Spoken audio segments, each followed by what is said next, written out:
നരകമെന്ന് പറയുന്നത് ഭയാനകരമാണ്. മറ്റന്നാള് നാളെ കഴിഞ്ഞ് മറ്റന്നാളും അവലിൽ ഞാൻ പ്രഭാഷണം നടത്തുന്നത് കത്തിക്കാടുന്ന നരകം എന്ന മനോഹരമായ വിഷയമാണ്. അല്ലാഹുവേ, ആ നരകത്തിൽ നിന്ന് രക്ഷപ്പെടുത്തണേ അല്ലാ. നരകം കണ്ടുകൊണ്ട് മരിക്കുന്നവന്റെ അവസ്ഥ എന്താണ്? നരകം കണ്ടുകൊണ്ട് മരിക്കുന്നവന്റെ അവസ്ഥ എന്താണ്? അവന്റെ കണ്ണുകൾ പുറത്തേക്ക് വരികയാണ്, അവൻ കൈകാലിട്ടടിക്കുകയാണ്. അല്ലാഹുവേ, അതുപോലെ ഒരു മോശമായ അന്ത്യമുണ്ടോ? അതുപോലെ ഒരു മോശമായ മരണമുണ്ടോ? ഈ മനോഹരമായ മസ്ജിദിന്റെ മുറ്റത്ത് വന്നിരുന്നു കൊണ്ട് സലാത്ത് ചെല്ലുന്ന ദുആ പൊട്ടിക്കരയുന്ന നമ്മെ അല്ലാഹുവേ, നരകം കാണിച്ചു മരിപ്പിക്കല്ല അല്ലാ. അബൂ ഹുറൈറ റളിയല്ലാഹു അൻഹു മരണപ്പെടാൻ പോവുകയാണ്. അല്ലാഹുവിന്റെ റസൂലിന്റെ ഇഷ്ടപ്പെട്ട പോലെ സഹാബിയാ, അനേകായിരം ഹദീസുകൾ റിപ്പോർട്ട് ചെയ്ത മഹാനുഭാവനാ, അല്ലാഹുവിന്റെ റസൂലിന് ഏറെ പ്രിയപ്പെട്ട കൂട്ടുകാരനാണ് അബൂ ഹുറൈറ. അബൂ ഹുറൈറ റളിയല്ലാഹു തആല ഈ ലോകത്തിൽ നിന്ന് വിട പറയാൻ പോവുകയാണ്. മുത്തുനബി തങ്ങളുടെ കൂടെ ഒരുപാട് നടന്ന മഹാനുഭാവനാണ്. പ്രവാചകരുടെ കൂടെ ഒരുപാട് സഹകരിച്ചു പോയ വ്യക്തിയാണ്. പക്ഷെ അവസാന സമയത്ത് പൊട്ടിക്കരയുകയാണ്. എന്തേ അബൂ ഹുറൈറ കരയുന്നതെന്ന് ചോദിക്കുമ്പോ അബൂ ഹുറൈറ റളിയല്ലാഹു തആല പറഞ്ഞു കൊടുക്കുന്ന മറുപടി എന്തെന്നറിയോ? അല്ലാഹുവേ, മുത്തുനബി തങ്ങൾ പറഞ്ഞിട്ടുണ്ടല്ലോ, ഒന്നെങ്കിൽ സ്വർഗം കാണിച്ചു തരുമില്ലെങ്കിൽ നരകം കാണിച്ചു തരുമെന്ന്. എനിക്ക് ഇതുവരെ ഒന്നും കാണിച്ചു തന്നിട്ടില്ല.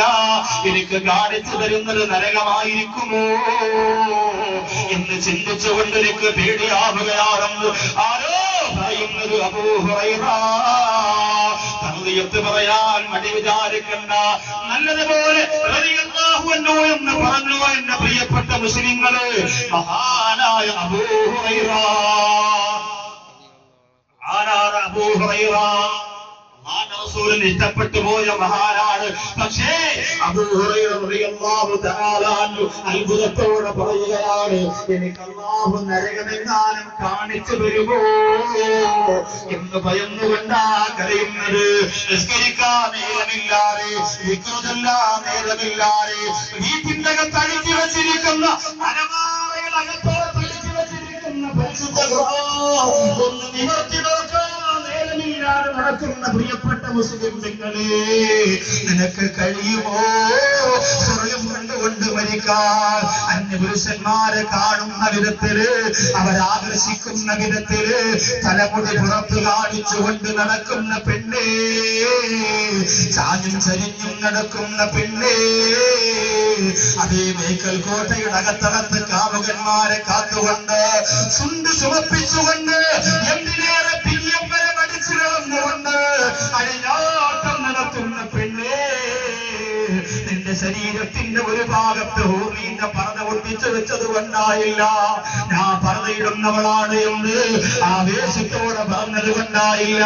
സഹോദരിമാരെ, നിന്റെ മനസ്സിന് ആദ്യം ഒരു പർദ്ദയിടിക്കുക, നിന്റെ ഉള്ളിൽ ആദ്യം നീ ഒരു പർദ്ദയിടുക, നിന്റെ ഉള്ളിൽ നീ ആദ്യം ഒരു മക്കനെ ധരിക്കുക, എന്നിട്ട് പുറത്ത് ധരിക്കുക, എന്നിട്ട് അല്ലാഹുവിനെ ഭയന്നുകൊണ്ട് പൊട്ടിക്കരയുക. സഹോദരിമാരെ കുറ്റപ്പെടുത്തുകയാണെന്ന് കരുതരുത്.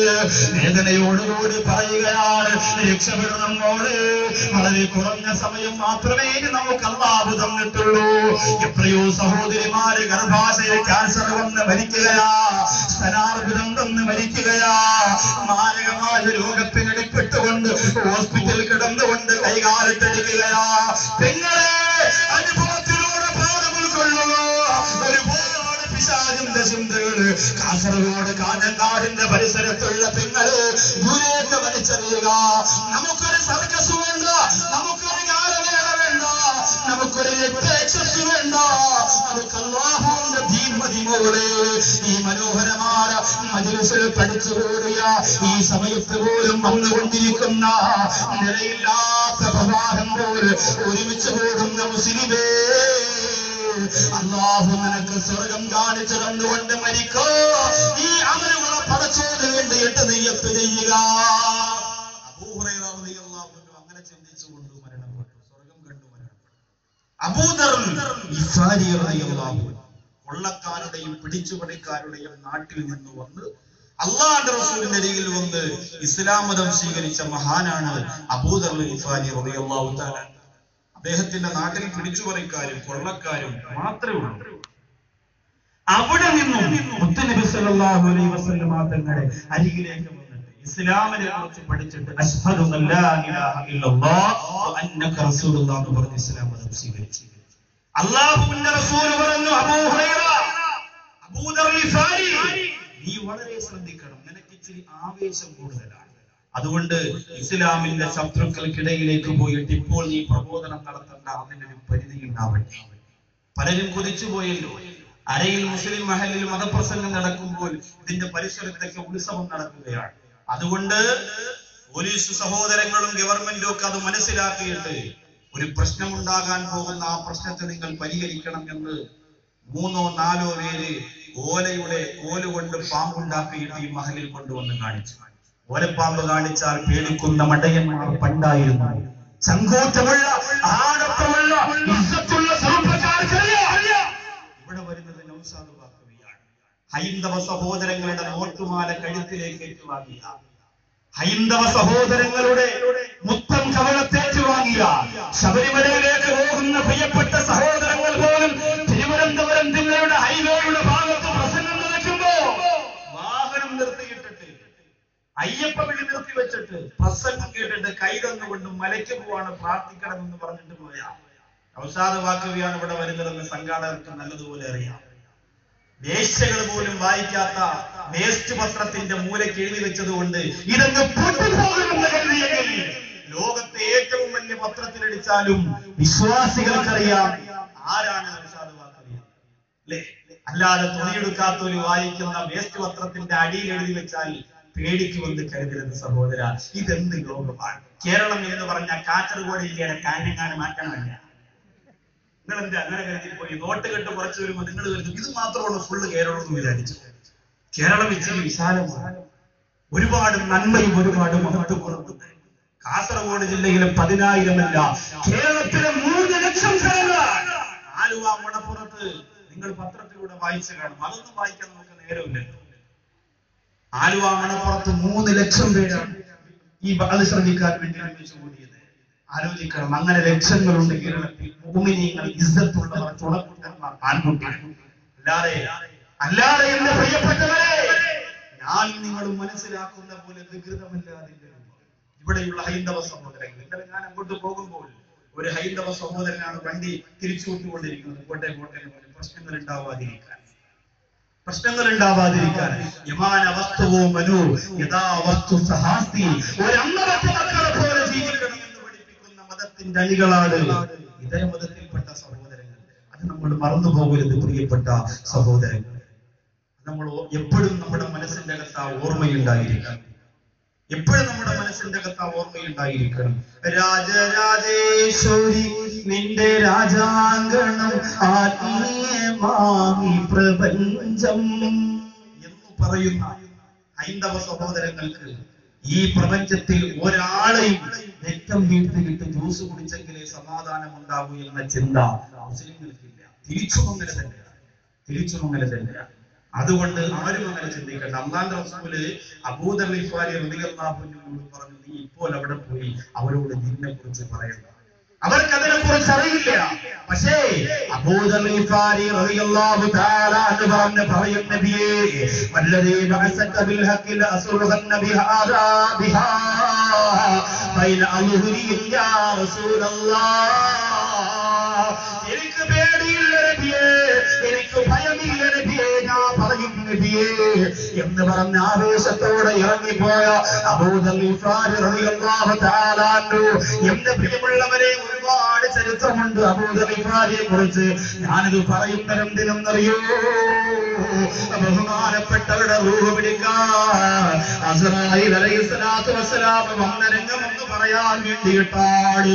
മുത്തുനബി തങ്ങളുടെ കൂടെ ഒരുപാട് യുദ്ധത്തിൽ പങ്കെടുത്ത മഹാനാണ്, ഒരുപാട് കഷ്ടപ്പെട്ടു പോയ മഹാനാണ്. ഏത് ദുർഘടം പിടിച്ച പാതയിലൂടെ അല്ലാഹുവിന്റെ റസൂൽ നടന്നു പോയാലോ അതിന്റെ പിന്നിലൂടെ വീച്ച് കൈകാലുകളിൽ നിന്ന് രക്തം പൊടിഞ്ഞുകൊണ്ട് നടന്നു പോയ മഹാനാണ് അബൂദർ ഗിഫാരി റളിയല്ലാഹു തആല അൻഹു. അവരൊക്കെ ദുനിയാവ് ആഖിറത്തിന് വേണ്ടി കച്ചവടം ചെയ്ത് ജീവിച്ചു പോയവരാ. അവരൊക്കെ പടച്ചറപ്പിന്റെ സ്വർഗം മോഹിച്ച് ജീവിച്ചു പോയവരാ. ഒരു സെക്കൻഡ് പോലും അല്ലാഹുവിനെ കുറിച്ചുള്ള സമരമില്ലാതെ കാമുകിമാരുടെ കള്ളക്കഥകളും തലച്ചോറിൽ വെച്ചുകൊണ്ട് കിടന്നിറങ്ങുന്ന ചെറുപ്പക്കാരാ.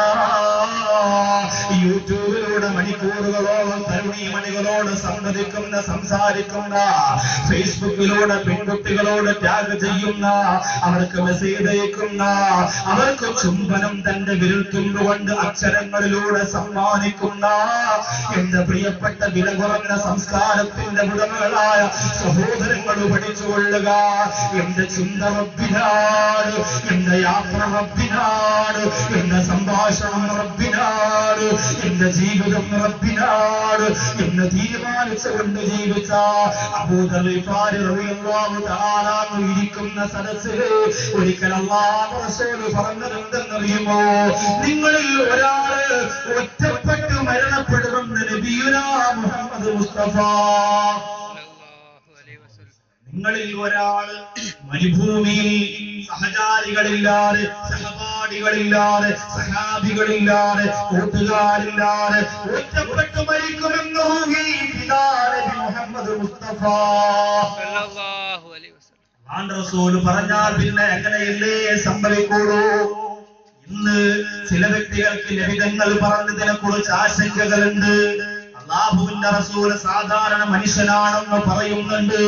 ആ ചിന്തകളെ കബറടക്കുക, ആ ചിന്തയിലേക്ക് വീണുപോവല്ലേ പ്രിയപ്പെട്ട മുസ്ലിങ്ങളെ. മുത്തുനബിതങ്ങൾ സഹാബത്തിനോട് പറഞ്ഞു, നിങ്ങളിൽ ഒരാൾ മരുഭൂമിയിൽ ഒറ്റയ്ക്ക് കിടന്ന് മരിക്കുന്നതാണ്. സഹാബികളില്ലാതെ, കൂട്ടുകാരില്ലാതെ ഒറ്റയ്ക്ക് മരിക്കുന്നതാണെന്ന് പറഞ്ഞപ്പോ അബൂദർ ഗിഫാരി റളിയല്ലാഹു തആല അൻഹു ആ സദസ്സിലുണ്ട്. പക്ഷേ അത് ആരായിരിക്കുമെന്ന് ആർക്കും അറിഞ്ഞുകൂടായിരുന്നു. ഒരിക്കൽ മരുഭൂമിയിലൂടെ പ്രിയപ്പെട്ട ഭാര്യയോടൊപ്പം നടന്നു പോവുകയാ അബൂദർ ഗിഫാരി റളിയല്ലാഹു അൻഹു. നടന്നു പോകുന്ന വഴിയിൽ അബൂദർ റളിയല്ലാഹു അൻഹുവിന് പെട്ടെന്നൊരു നെഞ്ചുവേദന വരികയാ. തന്റെ ഭാര്യയോട് പറഞ്ഞു, പെണ്ണേ എന്റെ നെഞ്ചുവേദനിക്കുകയാണ്, മരുഭൂമിയുടെ ഒരു ഭാഗത്ത് കിടക്കുകയാ. അബൂദർ ഗിഫാരി റളിയല്ലാഹു തആല അൻഹുവിനോട് ഭാര്യ ചോദിക്കുന്നു, നിങ്ങൾ ഒരിക്കലും ഇവിടെ കിടന്ന് മരണപ്പെടുകയില്ല. കാരണം നിങ്ങൾ അല്ലാഹുവിന്റെ റസൂലിന്റെ ഇഷ്ടക്കാരനാണ്, ഒരുപാട് ദീനിന് വേണ്ടി കഷ്ടപ്പെട്ടയാളാ.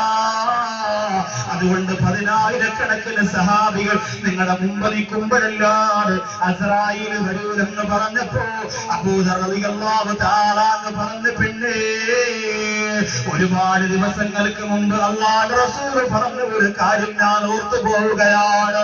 മരുഭൂമിയിൽ ഒറ്റപ്പെട്ടുകൊണ്ട് ഒരാളും മരിക്കുമെന്ന് നിബിധങ്ങൾ പറഞ്ഞിട്ടുണ്ട്. അത് ഞാനാകുമോ? അത് ഞാനാകുമോ? അത് ഞാനാകുമോ? മരുഭൂമിയിലതാ ഭാര്യയുടെ മടിയിൽ തലവെച്ചുകൊണ്ട് അബൂദർ റളിയല്ലാഹു അൻഹു കിടക്കുമ്പോ പെട്ടെന്ന് അബൂദർ റളിയല്ലാഹു അൻഹു പറയുന്നു, പെണ്ണേ അസ്രായീലിനെ ഞാൻ കണ്ടുകൊണ്ട് കാണുന്നു. പെണ്ണേ പ്രിയപ്പെട്ട ഭാര്യയുടെ കൈകാലുകൾ വിറച്ചു പോവുകയോ, കണ്ണുനീര് പൊട്ടി ഒഴുകി പോവുകയാണ്. അബൂദർ റളിയല്ലാഹു അൻഹു പറയുന്നു, പെണ്ണേ ഞാൻ അസ്രായീലിനെ കാണുകയാണ്, അസ്രായീലിന്റെ മുഖം കാണുകയാ, അസ്രായീലിന്റെ കണ്ണ് കാണുകയാ, അസ്രായീലിന്റെ രൂപം കാണുകയാണ്.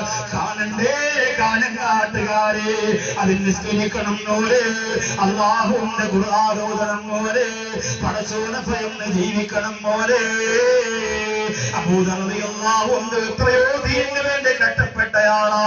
പെട്ടെന്ന് അബൂദർ റളിയല്ലാഹു അൻഹു പറയുന്നു, പെങ്ങളെ എന്റെ പ്രിയപ്പെട്ട ഭാര്യയെ നീ സങ്കടപ്പെടണ്ട.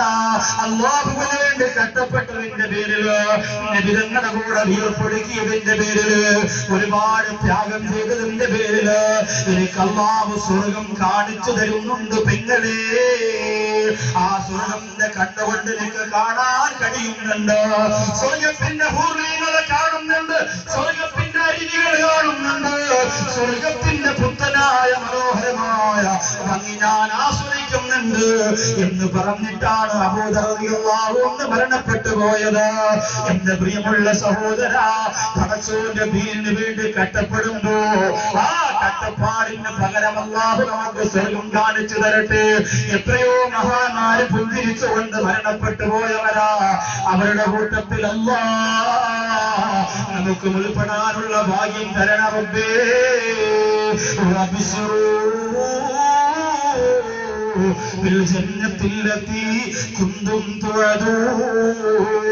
അല്ലാഹു നിങ്ങൾക്ക് വാഗ്ദാനം ചെയ്തിരിക്കുന്ന സ്വർഗം നിങ്ങൾ കണ്ടു. ആരോടാ പറയുന്നത്? യുദ്ധത്തിന്റെ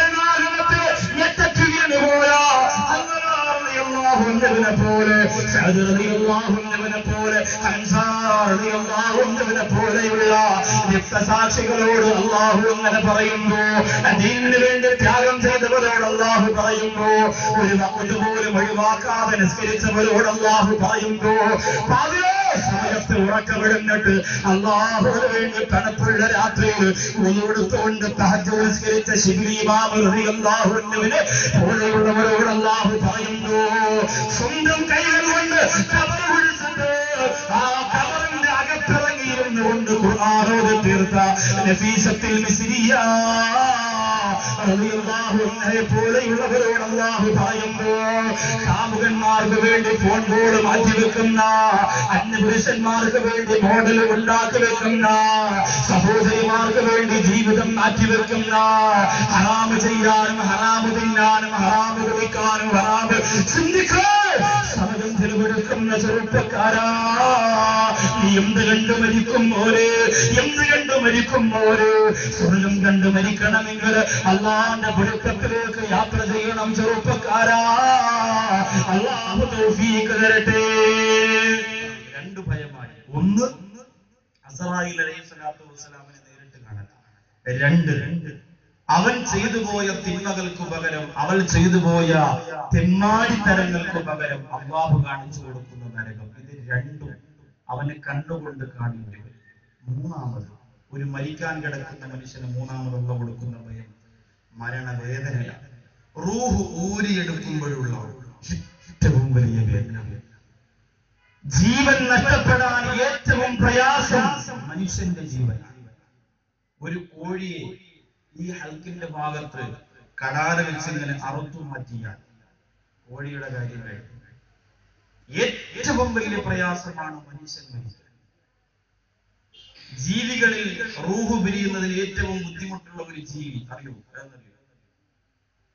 നായയാണ്. നായ എത്ര അടിച്ചാലും ഇടിച്ചാലും മണ്ട പൊട്ടിയാലും വണ്ടി കയറി ഇറങ്ങിയാലും കുറേ നേരം അവിടെ അങ്ങനെ കിടന്നിട്ട് മരിക്കും. അതിനെക്കാളും കഷ്ടപ്പാടാണ് അത്ര ഒരു മനുഷ്യന്റെ റൂഹ് പിരിയെടുക്കാൻ. മനുഷ്യന്റെ ശരീരത്തിന്റെ സർവ്വ ഞരമ്പുകൾ പ്രസവവേദനയും മരണവേദനയും ഒരുപോലെയാണ് എന്ന് പറയാനുള്ള കാരണം, ചില സഹോദരിമാർ വിചാരിക്കും ഞാൻ 10 മക്കളെ പ്രസവിച്ചതുകൊണ്ട് മരണവേദന എനിക്ക് അത്ര പ്രയാസം ഉണ്ടാവില്ല, കാരണം പ്രസവവേദനയും മരണവേദനയും ഒരുപോലെ എന്നാണ് ചിലർ പറയുന്നത്. ഒരിക്കലും.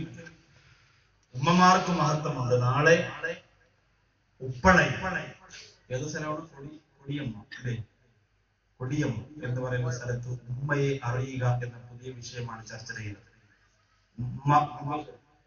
ഉമ്മയെ അറിയുക, ഉമ്മയെ കുറിച്ച് മാത്രം. ഉമ്മ ആരാണ്? ഉമ്മ എന്താണ്? ഉമ്മയുടെ അത്ഭുതം അള്ളാഹു മനസ്സിലാക്കാൻ തൗഫീഖ് തരട്ടെ. അപ്പോ പ്രസവവും അതുമായി ബന്ധപ്പെട്ട കാര്യങ്ങൾക്കൊക്കെ പുണ്യവും ബറക്കത്തും ഒക്കെ ഉണ്ടെങ്കിലും പ്രസവ വേദനയും മരണവേദനയും ഒരുപോലെയാണ് എന്ന് കരുതി പോകരുത്. അത് ഒരുപോലെയാണെന്ന് പറയാൻ ഒരു കാരണമേ ഉള്ളൂ. എന്താണ് കാരണം? ഞരമ്പുകൾ, ശരീരത്തിന്റെ ഞരമ്പുകൾ ഒരുപോലെ അനുഭവിക്കുന്ന വേദനയാണ് രണ്ടു വേദനകൾ. പ്രസവിക്കുമ്പോഴും ശരീരം മുഴുവനും വേദനയാണ്, മരിക്കുമ്പോഴും ശരീരം മുഴുവനും വേദന. നമ്മുടെ റൂഹി ഫിദാ നബി മുഹമ്മദ് മുസ്തഫ സമുദായത്തിന്റെ മുഴുവൻ വേദനയും നിങ്ങൾ എനിക്ക് തരണം എന്ന് അസ്റായീൽ അലൈഹിസ്സലാമിനോട് പറഞ്ഞു. നമ്മുടെ മുഴുവൻ പേരുടെയും റൂഹ് പിടിക്കുന്ന വേദന എനിക്ക് തരൂ എന്ന് അല്ലാഹുവിന്റെ റസൂൽ നബി മുഹമ്മദ് മുസ്തഫ അസ്റായീലിനോട് പറഞ്ഞു. ആ മുത്തനബി തങ്ങൾക്ക് വേണ്ടി 10 സ്വലാത്ത് നമ്മളൊക്കെ ചൊല്ലി. ഞാനിന്ന് ഭക്ഷണം കഴിക്കാൻ പോയ വീട്ടിലെ സഹോദരൻ പറഞ്ഞു, 40,000 സ്വലാത്ത് നിങ്ങൾ ചൊല്ലി വെച്ചിരിക്കുകയാണ്. സ്വലാത്ത് ഒരു ഉത്സവമാക്കി മാറ്റി നമ്മുടെ ഭവനം, നമ്മുടെ പള്ളികൾ, നമ്മുടെ വീടുകൾ നിരന്തരം ധാരാളം സ്വലാത്തുകൾ സഹോദരങ്ങളെ ഇവിടെ നാം പേര് കേട്ടാൽ ആവേശത്തോടെ സ്വല്ലല്ലാഹു അലൈഹി വസല്ലം അത് മനസ്സിൽ ഏറ്റവും വലിയ താല്പര്യമായിരിക്കും. ഞാൻ ഓർത്തു പോകുന്ന ഇപ്പോ 5 ദിവസത്തേക്ക് വേണ്ടി ജയിലിൽ നിന്ന് വന്ന അബ്ദുൽ നാസർ മഅദനി ഉസ്താദ് ഇന്ന് ഏറ്റവും അധികം ആ ഉസ്താദിന്റെ മോചനത്തിന് വേണ്ടി ദുആ ചെയ്യുന്ന ഹൈന്ദവ സഹോദരങ്ങൾ പോലും പ്രാർത്ഥിക്കുന്നുണ്ട്. ആ ഉസ്താദിനെ ഇങ്ങനെ കഷ്ടപ്പെടുത്തരുതേ ദൈവമേ. അത്രത്തോളം അവർക്ക് പോലും അലിവും അനുകമ്പയും തോന്നുന്നത്. അൻവാറശ്ശേരി എന്ന ഉസ്താദിന്റെ സ്ഥാപനത്തിൽ വന്ന് ദുആ ചെയ്തവർക്ക് നിങ്ങൾ ചാനൽ വാർത്താ മാധ്യമങ്ങളിലൂടെ കണ്ടവരാണ്. ആ ദുആ കഴിഞ്ഞ് അവിടെ നിറങ്ങുമ്പോ അവിടുത്തെ ഒരു പ്രിയപ്പെട്ട മുത്തഅല്ലിം ഫോണിലൂടെ വിളിച്ചു പറഞ്ഞ ഉസ്താദേ, നിങ്ങൾ കൊല്ലത്തുണ്ടോ തിരുവനന്തപുരത്തുണ്ടോ, ഉസ്താദിനെ കാണണ്ടേ? ഞാൻ പറഞ്ഞു കാണണം, ഹോസ്പിറ്റലിൽ പോയി കണ്ടോളാം. ഹോസ്പിറ്റൽ അവിടെ CCR മെഡിക്കൽ കോളേജിലായി. ആ സമയത്ത് ആ മുത്തഅല്ലിമിനോട് ഞാൻ ചോദിച്ചു, ഉസ്താദ് കോളേജിൽ നിന്ന് ഇറങ്ങി ഉസ്താദേ, എന്താണ് അവസാനം നിങ്ങളോട് പറഞ്ഞതെന്ന് ചോദിച്ചപ്പോൾ കരഞ്ഞുകൊണ്ട് പറയുന്നു, യതീമീങ്ങളായ ഞങ്ങളെ എല്ലാവരെയും അടുത്തേക്ക് വിളിച്ചു നിർത്തിയിട്ട് പ്രിയപ്പെട്ട ഉസ്താദ് പറഞ്ഞത്, മക്കളെ സ്വലാത്ത് മുസ്ലിമിന്റെ ഒരു ഏറ്റവും വലിയ ഒരു ആയുധമാണ്, അത് നിങ്ങൾ മറക്കരുതേ എന്ന് യതീമീങ്ങളായ ഞങ്ങളോട് പറഞ്ഞു. അല്ലാഹു ഉസ്താദിന് മോചനം കൊടുക്കട്ടെ, അല്ലാഹു ഉസ്താദിന് രോഗശാന്തി കൊടുക്കട്ടെ, അല്ലാഹു ഉസ്താദിന് ആഫിയത്ത് കൊടുക്കട്ടെ. ആമീൻ. എന്റെ പ്രിയമുള്ള സഹോദരങ്ങൾ ചിന്തിക്കണം, അല്ലാഹുവിന്റെ റസൂൽ പറയുകയാണ്, മുഴുവൻ വേദനയും സമുദായത്തെ റൂഹ് പിടിക്കുന്ന മുഴുവൻ വേദനയും എനിക്ക് തന്നു, ഞാൻ അനുഭവിച്ചു കൊള്ളാം, അവരെ വേദനിപ്പിക്കല്ലേ, നമ്മെ വേദനിപ്പിക്കല്ലേ എന്ന് പറയാം. നമ്മളോ ഇന്നാ നബിതങ്ങളെ നമ്മളെ പോലെ വേദനിപ്പിക്കുന്നവർ വേറെ ആരാ? ഹൈന്ദവ സഹോദരങ്ങൾക്ക് പോലും ആ പേരിനോട് ആദരവാണ്, ബഹുമാനമാണ്. എന്നാ നമ്മളാ മുത്തുനബിതങ്ങളെ വേദനിപ്പിക്കുന്നില്ലേ, നൊമ്പരപ്പെടുത്തുന്നില്ലേ? അല്ലാഹുവിന്റെ റസൂൽ പറയുകയാണ്, ലൗ അന്ന ഖത്റത്തും മിൻ അലബിൽ മൗതി, മരണവേദനയുടെ ഒരു അംശമെങ്ങാനും ദുനിയാവിന്റെ പർവ്വതത്തിന്റെ മുകളിൽ വെച്ചാൽ അല്ലാഹുവിന്റെ റസൂൽ പറയുന്നു, മരണവേദനയുടെ ഒരു അല്പം എടുത്തിട്ട് ദുനിയാവിന്റെ ഏറ്റവും വലിയ പർവ്വതത്തിന്റെ മുകളിൽ കൊണ്ടുവച്ചാൽ ആ പർവ്വതം മുഴുവനും ഭസ്മധൂളിയായി പോകുമെന്ന് നബിയുനാ മുഹമ്മദ് മുസ്തഫ. ൂടി നിർത്തൂലെന്ന് ശാഠ്യം പിടിക്കണ്ട, വ്യഭിചാരം അവസാനിപ്പിക്കൂലെന്ന് ശാഠ്യം പിടിക്കണ്ട. ഏത് മാറ്റമെന്ന് വാദം പറഞ്ഞാൽ സീരിയലിന്റെ മുമ്പേ നിന്ന് എഴുന്നേൽപ്പിക്കൂലെന്ന് ശാഠ്യം പിടിക്കണ്ട. പെങ്ങളെ, മരണവേദനയുടെ ഒരംശമുണ്ടല്ലോ, ഒരൽപ്പമുണ്ടല്ലോ, ദുനിയാവിന്റെ ഏറ്റവും വലിയ പർവ്വതത്തിന്റെ മുകളിൽ എടുത്തു വെച്ചാൽ അല്ലാഹുവിന്റെ റസൂൽ പറയുകയാ, ആ പർവ്വതം മുഴുവനും ഭസ്മധൂളിയായി മാറിപ്പോകുമെന്നാണ്. അല്ലാഹുവേ, ഭയമുണ്ട് നമ്പുരാനെ, പേടിയുണ്ട് പടച്ചവരെ, ഞങ്ങൾ എങ്ങനെ സഹിക്കുമെന്ന് ഞങ്ങൾക്കറിയില്ല. അല്ലാഹുവേ, തിരക്ക് പിടിച്ച ജീവിതത്തിനിടയിൽ നിസ്കാരം മറക്കുന്ന പ്രിയപ്പെട്ട ചെറുപ്പക്കാരാ, അല്ലാഹുവിനെ മറന്നു പോകുന്നവരെ, ഒരുപാട് പണം വരുമ്പോ, ഒരുപാട് പവർ വരുമ്പോ, ഒരുപാട് സുഖം വരുമ്പോ അല്ലാഹുവിന്റെ ദീനിനെ പുറംകാലുകൊണ്ട് വലിച്ചെറിയുന്നവരെ. മൂസാ നബി അലൈഹിസ്സലാം ഒരിക്കൽ അല്ലാഹു പടച്ചതമ്പുരാൻ ചോദിക്കുന്ന, മൂസാ, നിനക്ക് ഏറ്റവും അധികം പേടിയുള്ളതെന്താ? മൂസാ നബി അലൈഹിസ്സലാം പറഞ്ഞു, എനിക്കൊന്നിനെയും പേടിയില്ല റബ്ബേ, ദുനിയാവ് എനിക്കൊന്നിനെയും പേടിയില്ല, ഇല്ലൽ മൗത്ത്, മരണമൊഴിച്ച റബ്ബേ, മരണമൊഴികെ ആ മരണത്തെ എനിക്ക് പേടിയാണ്, ആ മരണത്തിന്റെ സമയത്തെ എനിക്ക് ഭയമാണ്. അല്ലാഹു ചോദിക്കുന്ന, എന്തിന് നീ ഭയക്കണം മൂസാ? മൂസാ നബി പറയുന്ന, റബ്ബേ, തിളച്ചു മറിയുന്ന എണ്ണയിലേക്ക് പറന്നു പോകുന്ന ഒരു കുഞ്ഞു കിളി വന്ന് വീഴുമ്പോ എന്ത് വേദനയാണോ, അതേ വേദനയാണ് മരണത്തിനെന്ന് പറഞ്ഞ അല്ലാഹ്. ആ വേദന പിന്നെ ഞാനിങ്ങനെ മറക്കാതിരിക്കുമല്ലോ. മൂസാ നബി അലൈഹിസ്സലാം പറയുകയാണ്, എനിക്ക് ഭയമാണ്. അസ്റായീൽ അലൈഹിസ്സലാത്തു വസ്സലാമിന്റെ മരണം പിടിത്തോക്ക് എനിക്ക് പേടിയാണ്. അസ്റായീൽ അലൈഹിസ്സലാം ഒറ്റയ്ക്കല്ല റൂഹ് പിടിക്കാൻ വരുന്നത്. വമഅഹു 500 മലായിക, 500 മലക്കുകൾ അസ്റായീൽ അലൈഹിസ്സലാത്തു വസ്സലാമിന്റെ കൂടെ. തഖൂമുൽ മലായികത്തു സഫൈൻ, 2 സഫായിട്ട് മലക്കുകൾ നിൽക്കും. ഒരു ഭാഗത്ത് 250 മലക്കുകൾ, മറുഭാഗത്ത് 250 മലക്കുകൾ. എന്നിട്ട് ഈ അസ്റായീൽ അലൈഹിസ്സലാം മാത്രം ഒരു ഭാഗത്ത് മാറി നിൽക്കും. 250 മലക്കുകൾ 50 മലക്കുകൾ വെച്ച് റൂഹ് പിടിച്ചു തുടങ്ങും. മനുഷ്യന്റെ കാൽപാദത്തിന്റെ അഗ്രം മുതൽ, വിരൽത്തുമ്പിന്റെ അഗ്രം മുതൽ അവിടെ നിന്നിങ്ങനെ റൂഹ് വലിച്ചൂരി ഊരിയെടുക്കും. മുട്ടുവരെ 50 മലക്കുകൾ വേണം അത്ര റൂഹ് പിടിക്കാൻ. നമ്മുടെ സർവ്വ ഞരമ്പുകളിലും അതിന്റെ നൊമ്പരം ഉണ്ടാകും. ഇന്നലെ ഞാൻ പറഞ്ഞ 4ാമത്തെ മാസം ഉമ്മയുടെ ഉദരത്തിനകത്ത് വെച്ച് അള്ളാഹു നമുക്ക് തന്ന ആത്മാവിനെ, അതിനെ തിരിച്ച് അള്ളാഹു അസ്റായീൽ മുഖാന്തരം ഊരിയെടുക്കുകയാണ്. ഈ മലക്കുകൾ ഇങ്ങനെ റൂഹ് പിടിക്കുന്ന സമയത്താണ് മരിക്കാൻ കിടക്കുന്ന ഒരു ഉപ്പയോ ഒരു ഉമ്മയോ ഒരു മകനോ ഒരു മകളോ ആ കട്ടിൽ കിടന്നുകൊണ്ട് പെട്ടെന്ന് വലത്തെ കാലിങ്ങനെ ഉയർത്തുകയും പൊക്കുകയും ഇങ്ങനെ കാൽപാദം ഇങ്ങനെ ചലിപ്പിക്കുകയും ചെയ്യുമ്പോൾ നമുക്ക് മനസ്സിലാക്കാം.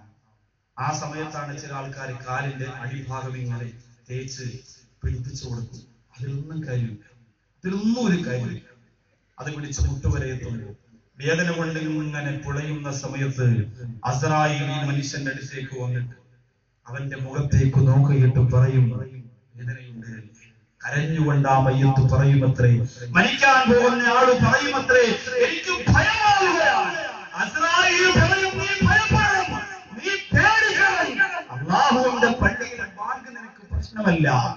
ദുനിയാവിൽ നിനക്ക് പണവും അധികാരവും കിട്ടിയപ്പോ നിങ്ങളെ എന്നോട് പറയും, നിന്റെ ഭർത്താവ് വിദേശത്ത് കടല് കടന്നു പോയി ഇച്ചിരി നോട്ടുണ്ടാക്കിയപ്പോ, നിനക്ക് ഇച്ചിരി സ്വർണം കിട്ടിയപ്പോ, നിനക്ക് ഇച്ചിരി വലിയ കൊട്ടാരം പണിഞ്ഞ് കിട്ടിയപ്പോ അള്ളാഹയെ കച്ചവടം ചെയ്യാൻ ആടിയും കുഴഞ്ഞും ആട്ടക്കാരിയായി ഇറങ്ങി നടന്നില്ലേ? എത്രയോ നിസ്കാരം കളാക്കിയതിന്റെ രക്തേശസും സർക്കസും ഓമാളിത്തരവും സർവ്വതും ഈ പോലും ആസ്വദിച്ചില്ലേ? അസ്റായീൽ പറയും, അനുഭവിച്ചു കൊടുത്തു. അതിങ്ങനെ പിടിച്ച് 2 ഭാഗത്തിൽ നിന്നും പിടിച്ച് അവസാനം തൊണ്ടക്കുഴിയുടെ ഭാഗമെത്തുമ്പോഴാണ് അസ്റായീൽ അലൈഹിസ്സലാത്തു വസ്സലാം റൂഹ് പിടിക്കാൻ വേണ്ടി വരുന്നത്. വഇന്ന മഫാസിലഹു ലയുസല്ലിമു ബഅദുഹാ അലാ ബഅദ്, വലത്തെ കൈ ഇടത്തെ കൈയോട് സലാം പറയുകയാണ്. ഉമ്മയുടെ ഉദരത്തിനകത്ത് വെച്ച് 4ാമത്തെ മാസം അല്ലാഹു നമുക്ക് ജീവൻ തന്നതാ. അതുകൊണ്ട് ഇന്ന് ഞാൻ നിന്നെ വിട്ടു പിരിയുകയാ, നീ എന്നെയും വിട്ടു പിരിയുകയാണ്. പിന്നെ നമ്മുടെ കൈ ചലിക്കുന്നില്ല, പിന്നെ നമ്മുടെ കാലുകൾ ചലിക്കുന്നില്ല. മക്കളടുത്ത് വന്നിരിക്കുകയാണ്, പൊട്ടിക്കരയുകയാണ്. ആ സമയത്തെ കുറിച്ച് ചിന്തിച്ചിട്ടുണ്ടോ എന്റെ പ്രിയപ്പെട്ട സഹോദരങ്ങളെ? അല്ലാഹുവേ, ഈമാനോടുകൂടിയല്ലാതെ നിങ്ങളെ മരിപ്പിക്കല്ല അല്ലാ. എന്റെ കുടുംബത്തിൽ ഈ സമയത്ത് 2 വിധവകളെയാണ് അല്ലാഹു തന്നുപോയത്. 2 പാവപ്പെട്ട സഹോദരിമാർ ഭർത്താക്കന്മാർ മരിച്ചവരായി പോയി. അല്ലാഹുവേ, 2 പേരും സൗദി അറേബ്യയിലാണ്. ഒരു സഹോദരൻ മരണപ്പെടുമ്പോ 2 മക്കളാണ്, 14 വയസ്സുള്ള 16 വയസ്സുള്ള മക്കളാണ്. അല്ലാഹുവേ, അബ്ദുൽ വാഹിദ് എന്ന പേരുള്ള സൗദി അറേബ്യയിൽ 15 കൊല്ലം കൊണ്ട് സൗദി അറേബ്യയിൽ കിടന്ന് കഷ്ടപ്പെടുന്ന സഹോദരനാണ്. ഇന്ന് വരെ ഒരു വീട് വെച്ചിട്ടില്ല, ഇന്ന് വരെ ഒരു 5 സെന്റ് വസ്തു പോലും വാങ്ങിയിട്ടില്ല. തന്റെ കുടുംബം എന്ന് പറഞ്ഞാൽ വല്ലാത്ത ജീവന്റെ ജീവനാണ്. എന്ത് കിട്ടിയാലും ഉമ്മാക്കാണ്, ഉപ്പാക്കാണ്, മക്കൾക്കാണ്, ഭാര്യക്കാണ്, കുടുംബത്തിനാണ്. സ്വന്തം ശരീരം നോക്കാതെ കഷ്ടപ്പെട്ടു പോയവനാണ്. നെഞ്ചുവേദന വന്ന് മരണപ്പെട്ടു പോയി. നാട്ടിലേക്ക് കൊണ്ടുവരാൻ കഴിയാറ് സൗദി അറേബ്യയുടെ മണ്ണിൽ തന്നെ അടക്കം ചെയ്തു പോയെങ്കിൽ 2ാമത്തെ ആളാരാ? ഫിറോസ് ഖാൻ എന്ന് പറയുന്ന സഹോദരനാണ്. 40 വയസ്സ് കഴിഞ്ഞു. ഒരുപാട് സമയം വൈകി വിവാഹം കഴിച്ചു പോയതിന്റെ കാരണം കുടുംബത്തിന് വേണ്ടി ജീവിച്ചതാണ്. എത്രയോ വർഷങ്ങളോളം സൗദി ഒഴികെയുള്ള എല്ലാ രാജ്യത്തും പോയി ജോലി ചെയ്തയാളാ. അവസാനം സൗദി അറേബ്യയിലേക്ക് ആദ്യമായി പോവുകയാണ്. ഭാര്യ പറഞ്ഞിക്കാ, ഇനിയെങ്കിലും നിങ്ങൾക്ക് ഗൾഫ് ജീവിതം ഒന്ന് അവസാനിപ്പിച്ചുകൂടെ? എത്രയോ നാളുകളായി ഏകാന്തവാസം പോലെ ഞാൻ ജീവിക്കുകയാണ്. നമ്മുടെ പൊന്നുമോൾ ഒരുപാട് നാൾ നിങ്ങളെ കണ്ടിട്ടില്ല. 4 വയസ്സ് മാത്രമുള്ള ആമിന എന്ന പൊന്നുമോള് വാപ്പയുടെ സ്നേഹം നല്ലതുപോലെ നല്ലതുപോലെ അനുഭവിച്ചിട്ട് പോലുമില്ല. ഉപ്പായ നല്ലതുപോലെ കാണാനുള്ള സമയം പോലും ലഭിക്കാറില്ല.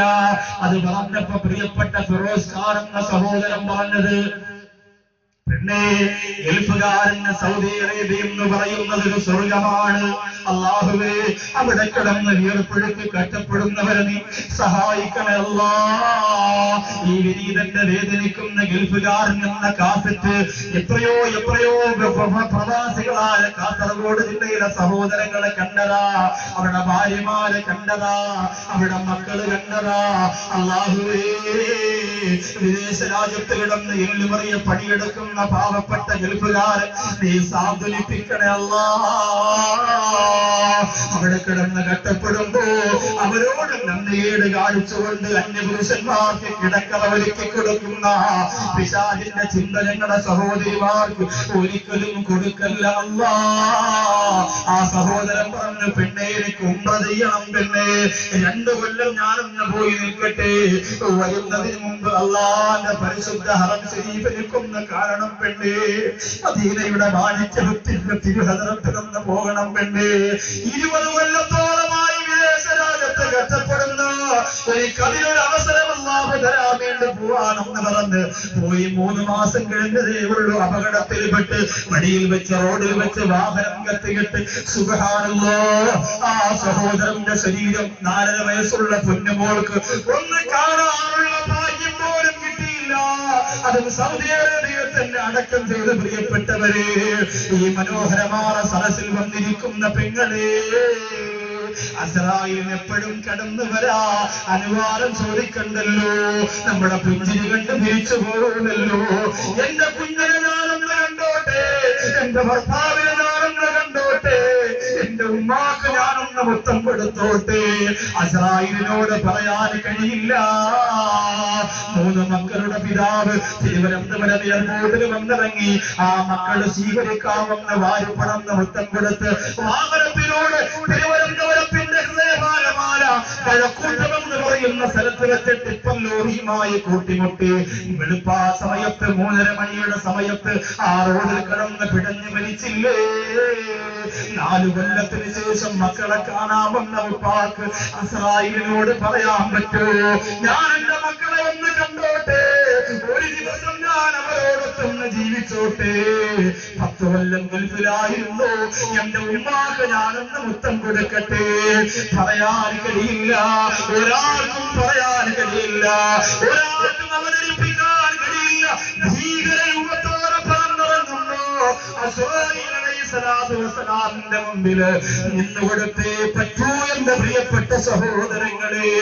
അങ്ങനെ അവസാനം തൊണ്ടക്കുറവിലൂടെ നമ്മുടെ റൂഹങ്ങ് വലിച്ചു വരുമ്പോ ആ വേദനയിൽ നിന്ന് രക്ഷപ്പെടാ, ആ വേദനയിൽ നിന്ന് രക്ഷപ്പെടാ ഒരു മഹാസൗഭാഗ്യം ചില ഭാഗ്യവാന്മാർക്ക് അല്ലാഹു കൊടുക്കുന്നുണ്ട്. എന്റെ സൗഭാഗ്യമെന്നറിയോ, ലോകത്തെ പടക്കാൻ കാരണക്കാരനായ പ്രവാചകൻ നബി മുഹമ്മദ് മുസ്തഫ സല്ലല്ലാഹു അലൈഹി വസല്ലമ തങ്ങളെ ചില വ്യക്തികൾക്ക് അല്ലാഹു കാണിച്ചു കൊടുക്കുകയാണ്. അല്ലാഹുവേ, ഞങ്ങൾക്കതിനുള്ള യോഗ്യതയില്ല അല്ലാഹ്. എന്നാൽ ഈ ലോകത്ത് നിന്ന് റൂഹ് വിരിയുന്ന സമയത്ത് മദീനയുടെ രാജാവിനെ കാണാൻ കൊതിയുണ്ട് റബ്ബേ, ഞങ്ങൾക്കതിന് ഭാഗ്യം തരണേ അല്ലാഹ്, അതിന് ഞങ്ങൾക്ക് ഭാഗ്യം തരണ തമ്പുരാനേ. ആ പ്രകാശമുള്ള ഭൂമുഖം കണ്ടാൽ പിന്നെ എന്ത് സറായി, പിന്നെ എന്ത് ഭയം, പിന്നെ എന്ത് തീകോളം പോലത്തെ കണ്ണുകൾ. അല്ലാഹുവിന്റെ റസൂലിന്റെ മുമ്പ് സർവ്വതും മാറൂല. ആ മുത്തിനെ കണ്ടു മരിക്കാൻ അല്ലാഹു തൗഫീഖ് തരട്ടെ. ആമീൻ. ഇന്നലെ തൗബയ്ക്ക് വേണ്ടി ഞാനും നിങ്ങളും ബക്കറ്റിൽ സ്വതക്ക ഇട്ടെങ്കിൽ ഇന്ന് ആ ഒരു വലിയ സൗഭാഗ്യം കിട്ടാൻ മുത്തുനബി മുഹമ്മദ് മുസ്തഫ സല്ലല്ലാഹു അലൈഹി വസല്ലം തങ്ങളെ കണ്ടു മരിക്കണം എന്ന് നിയ്യത്ത് ചെയ്തു.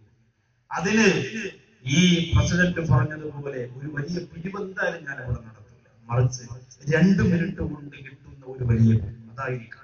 വിഷയത്തെ മുറിച്ചുകൊണ്ടൊരു പിരിവിന് അത് ശരിയല്ല. അതുകൊണ്ട് ഞാൻ പറയും, നമ്മൾ ഇട്ടുകൊടുക്കുന്ന 1000 10 പേരെടുക്കുമ്പോൾ അത് 10,000 ആവുകയാണ്. ആ ഒരു വലിയ സൗഭാഗ്യത്തിന് നിങ്ങൾ എത്ര വിലയാണ്, നിങ്ങളുടെ സാമ്പത്തികം അനുസരിച്ച് ഒരു വില നിങ്ങൾ ഇടുക. അള്ളാഹുവിന്റെ മജ്‌ലിസാണ്, സ്വർഗത്തിന്റെ പൂന്തോപ്പാണ്. നിങ്ങൾക്ക് സൗകര്യമുള്ളതുപോലെ സ്വീകരിക്കാം. നിസാരമാക്കുന്നവർക്ക് നിസാരമാക്കാം, നല്ലതാക്കുന്നവർക്ക് നല്ലതാക്കാം. നിങ്ങൾ എങ്ങനെ ചിന്തിക്കുന്നുവോ ആ രീതിയിൽ അള്ളാഹു നിങ്ങളിൽ നിന്ന് സ്വീകരിക്കും. ചിലപ്പോൾ നടക്കും, അങ്ങനെയാണെങ്കിൽ അള്ളാഹു വിചാരിക്കും ചിലപ്പോൾ നടക്കും. അതെല്ലാം നടക്കും. ഇത് സ്വർഗത്തിന്റെ വേദിയാണ്. ഞാൻ ഇട്ടുകൊടുക്കുന്ന ഈ നോട്ട് അതിന് പകരം ഞാൻ സ്വർഗത്തിന്റെ വേദിയിൽ നിന്ന് റബ്ബിന് കൊടുക്കുന്ന പുണ്യമാണ്. സഹാബത്തിനോട് പറഞ്ഞു കൊടുക്കുകയാണ്.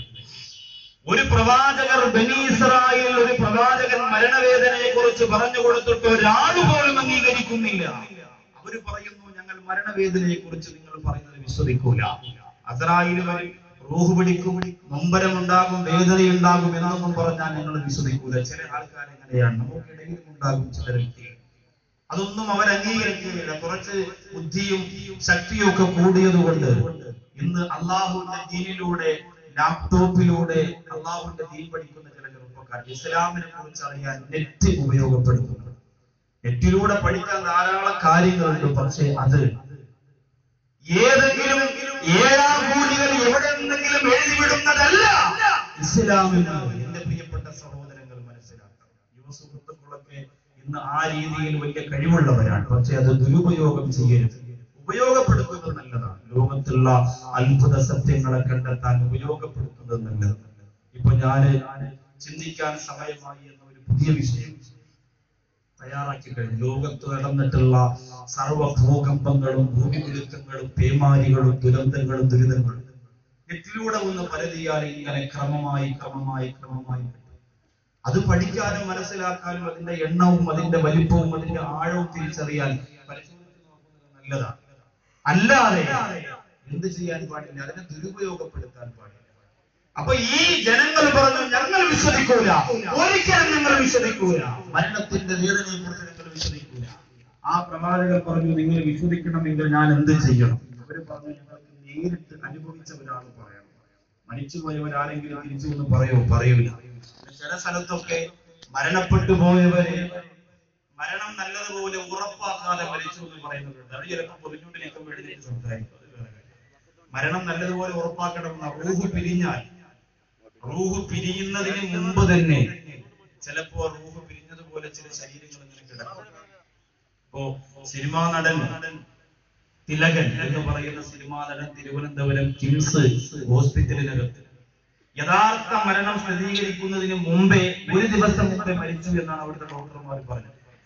യഥാർത്ഥ മരണം സ്ഥിരീകരിച്ചത് പിന്നീടാണ്. കാരണം മരിച്ചതിന് ശേഷം ഓക്സിജൻ കൊടുത്താൽ നമ്മുടെ ശരീരം ഇങ്ങനെ ഹാർട്ട് വർക്ക് ചെയ്യുന്നത് പോലെ തോന്നും. പക്ഷെ സംഭവം റൂഹ് പിരിഞ്ഞിട്ടുണ്ടാവും. പക്ഷെ അതിന്റെ ചൂട് ശരീരത്തിൽ നിലനിൽക്കും. അതുകൊണ്ട് അപ്പോ 24 മണിക്കൂർ വരെ ആ ശരീരത്തിന്റെ ചൂടുള്ളത് കൊണ്ട് മിഷനൊക്കെ വെച്ച് കാശുള്ളവർക്ക് ചെയ്യാം.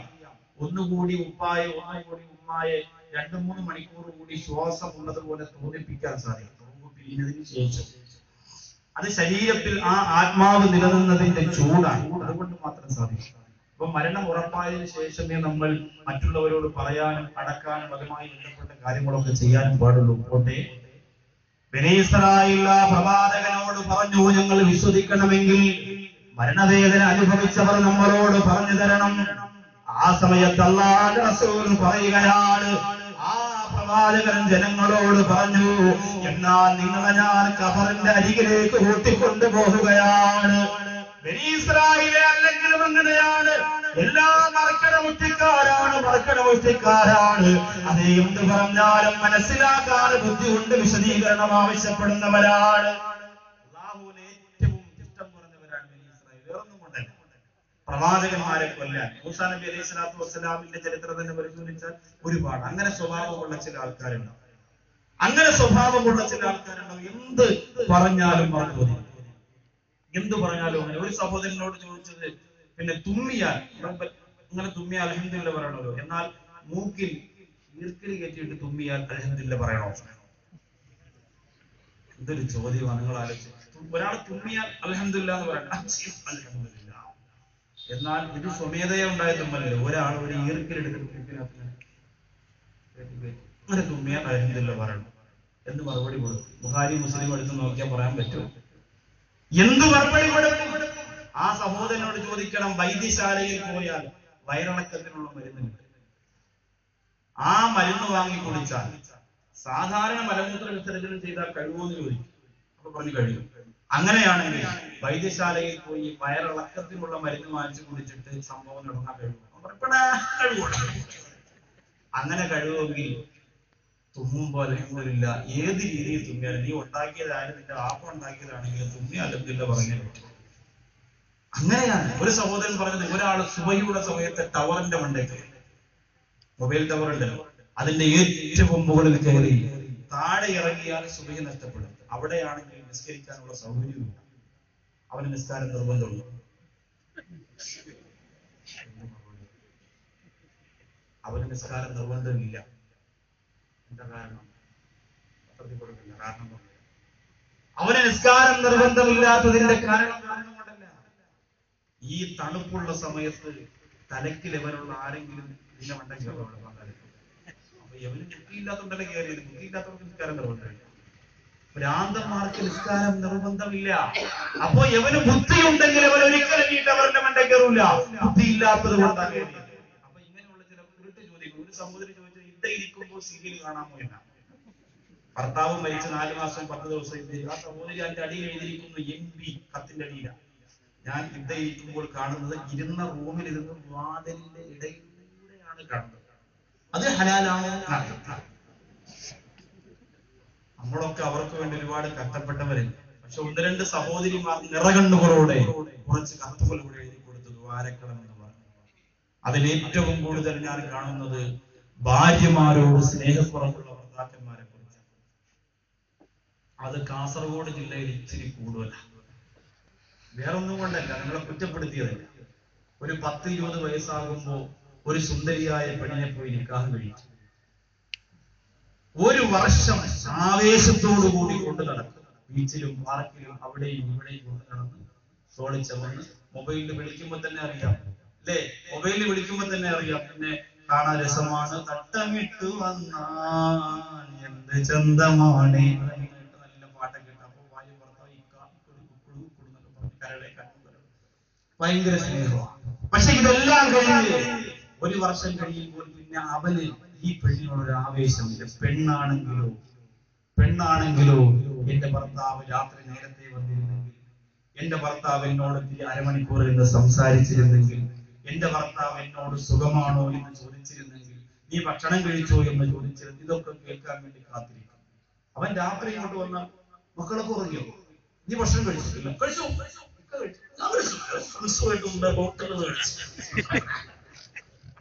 എന്ന് പറഞ്ഞിട്ട് അവൻ ഇങ്ങനെ ഒരു വല്ലാത്ത റോൾ. പിന്നെ കുറച്ച് കഴിയുമ്പോൾ ഭർത്താവിന്റെ മൊബൈലിൽ എപ്പോഴും ഫോൺ വന്നു പറഞ്ഞാൽ അവനെടുത്ത് ഞാൻ വീട്ടിന്റെ പുറത്തേക്ക് പോയി സംസാരിക്കുമ്പോൾ ഭാര്യ വിചാരിക്കും, എന്റെ അടുത്തൊക്കെ സംസാരിക്കുന്നില്ല. ആര് ഫോൺ വിളിച്ചാലും എന്റെ അടുത്ത് വെച്ച് ഹലോ ഞാൻ വരാം, തിരക്കായി. വൈഫാണ് വിളിക്കുന്നതെങ്കിലും ഹലോ പെട്ടെന്ന് പറയണേ, സലാം പറയാനും ദുആക്കും പ്രാർത്ഥിക്കുന്ന ഒരു കുറവില്ല. അതാരെ വിളിച്ചാലും തന്നെ.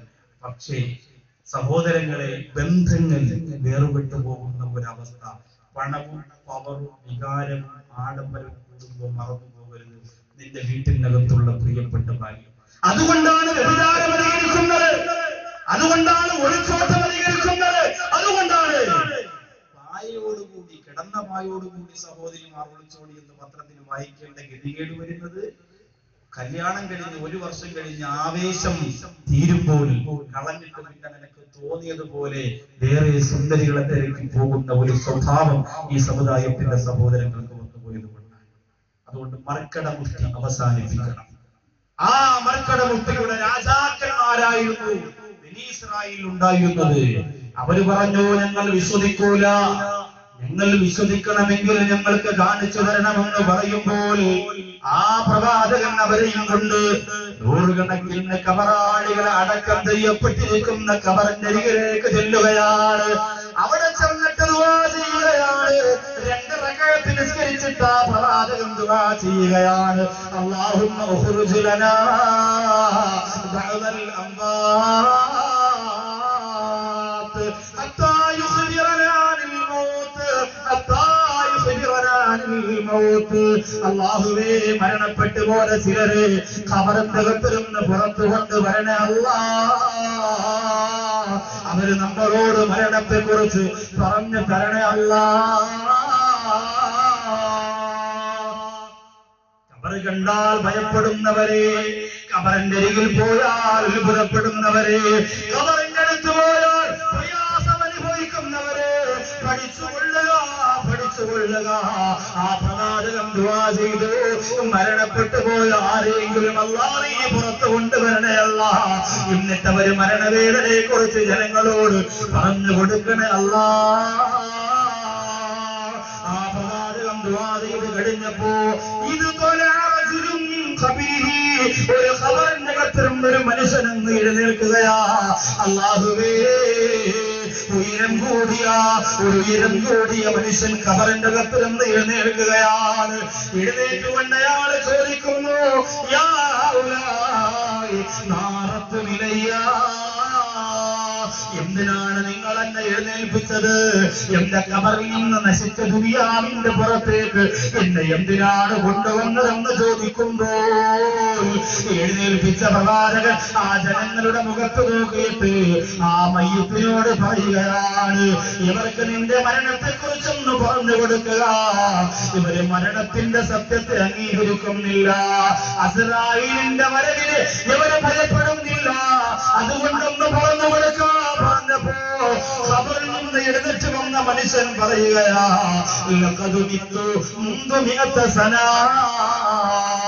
ഞാൻ 100 കൊല്ലങ്ങൾക്ക് മുമ്പ് മരിച്ചു പോയതാണ്. 100 കൊല്ലമായി ഞാൻ മരണപ്പെട്ടിട്ട്, 100 കൊല്ലമായി ഞാൻ ഖബറിന്റെ അകത്ത് 100 കൊല്ലം കൊണ്ട് കിടക്കുകയാ. എന്നിട്ടാ മനുഷ്യൻ പറയുന്ന